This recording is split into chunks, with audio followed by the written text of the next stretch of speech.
Bom, então vamos lá para a segunda parte, né? Eu falei aqui da necessidade derivado dos problemas sociais, da desigualdade, da superexploração do trabalho, da falta de saneamento básico, de uma vida onde a maioria das pessoas se sentia muito desconfortável, é, pensando ali no contexto do século XIX na Europa Ocidental. Então havia necessidade.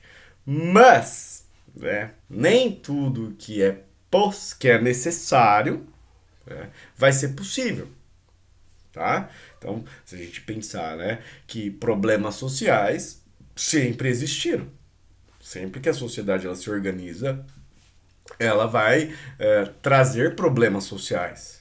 Tá? Então, por que, que a sociologia não surgiu antes?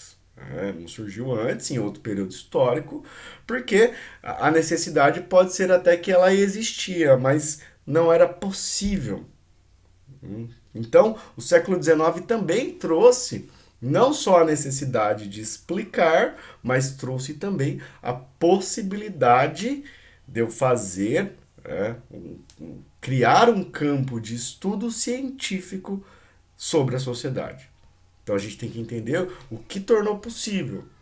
E o que tornou possível, cara, foi o contexto cultural. Porque se a gente pensa assim, cara, ó, posso explicar a sociedade do jeito que eu quiser. Posso recorrer à religião, eu posso recorrer, sei lá, ao meu senso comum, eu posso recorrer a qualquer coisa. Né? Os caras do século XIX recorreram à ciência. Então, estava acontecendo também, ali naquele século XIX, transformações do ponto de vista cultural. Por quê? Essa grande transformação a gente chama de cientificismo. É um palavrão que depois a gente vai ver mais para frente com Augusto Comte. Cientificismo, o que, que é? É a crença de que a ciência explica e resolve os nossos problemas. E o século XIX é o século da ciência e do cientificismo.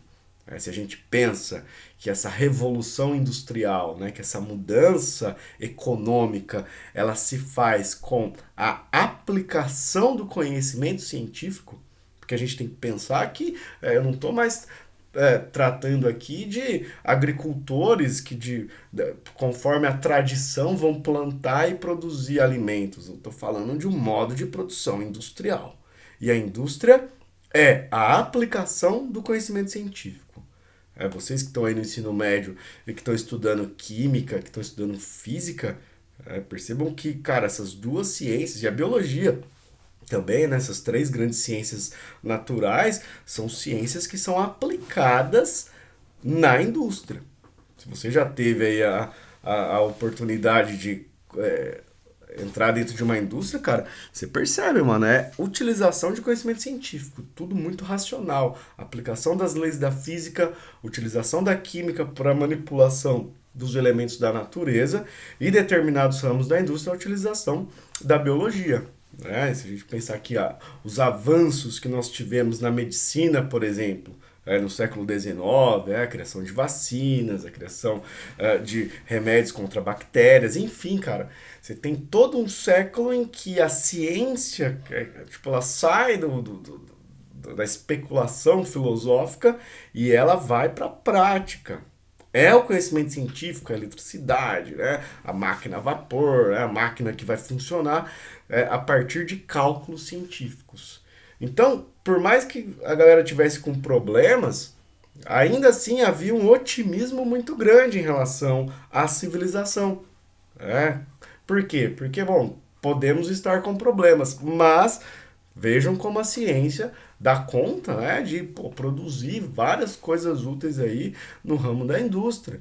Vejam como a medicina avança, vejam como a biologia avança.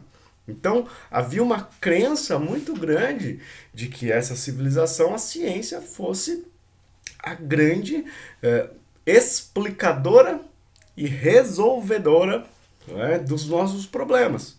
Os nossos problemas eles sempre vão existir. Mas agora o homem tem o conhecimento científico para explicar o que está acontecendo e para propor a solução. Tanto que a gente está vivendo esse período de pandemia, as nossas fichas são jogadas todas o quê? Numa vacina, num remédio. E quem vai dar a vacina e o remédio, cara? Os cientistas. Sinto muito se vocês acreditam em outra coisa, mas são cientistas, a partir de vários estudos que já estão sendo realizados, que vão dar uma resposta. E isso no século XIX era muito mais presente do que agora. Hoje você tem um bando de gente aí que nega a ciência, que quer fazer, sei lá, cada maluquice que a gente vê por aí, mas no século XIX você tem, na Europa Ocidental, essa crença de que a ciência resolve todos os problemas.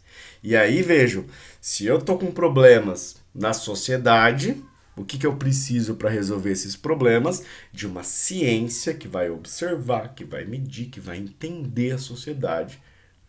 E explicando cientificamente a sociedade, eu vou conseguir resolver os problemas da sociedade. Daí então que o 19 é necessidade pelos problemas e possibilidade pelo cientificismo, porque a ciência estava na moda. Pô, a ciência resolve tudo. Então, se a gente está com um problema na sociedade, vamos criar a sociologia, a ciência que tem que explicar o que é e como funciona a sociedade, para propor aí, principalmente para os primeiros sociólogos, havia também essa crença de que eu explicaria e iria propor a solução para os problemas sociais. Beleza? Então, pensar o contexto aí é pensar essas duas questões: necessidade e possibilidade. Beleza? Fico por aí, gente.